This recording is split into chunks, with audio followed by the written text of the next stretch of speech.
Alors aujourd'hui, c'est de faire connaître le secteur du bâtiment qui recrute. C'est un secteur actuellement qui propose de nombreuses offres d'emploi. Donc faire une rencontre directe, c'était un moyen de parler de ce secteur d'activité et de donner envie au maximum de personnes de venir et de pouvoir rencontrer les employeurs en direct. Nous, on constate que depuis, on a encore moins de demandeurs d'emploi dans nos fichiers. Donc on est sur une situation économique très très favorable avec une baisse continue des demandeurs d'emploi depuis des mois.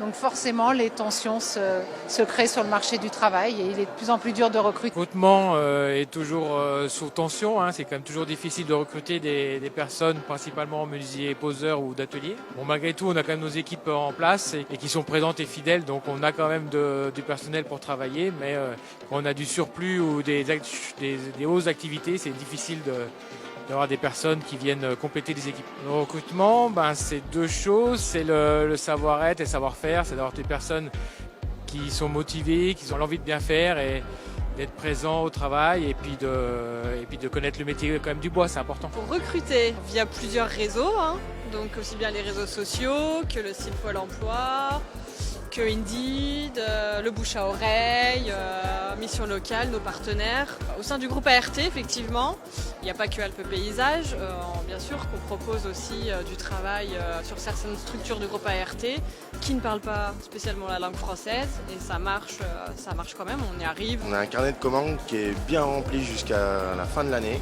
On est très contents, on a eu des beaux marchés. On est prêt à accompagner les différents candidats.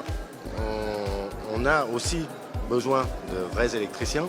On se lance également dans la nouvelle démarche avec le CFA à Saint-Alban, où je vais remettre en place l'alternance avec les apprentis, puisque je suis quand même persuadé que l'apprentissage pour le monde de l'entreprise, c'est quand même les futurs collaborateurs.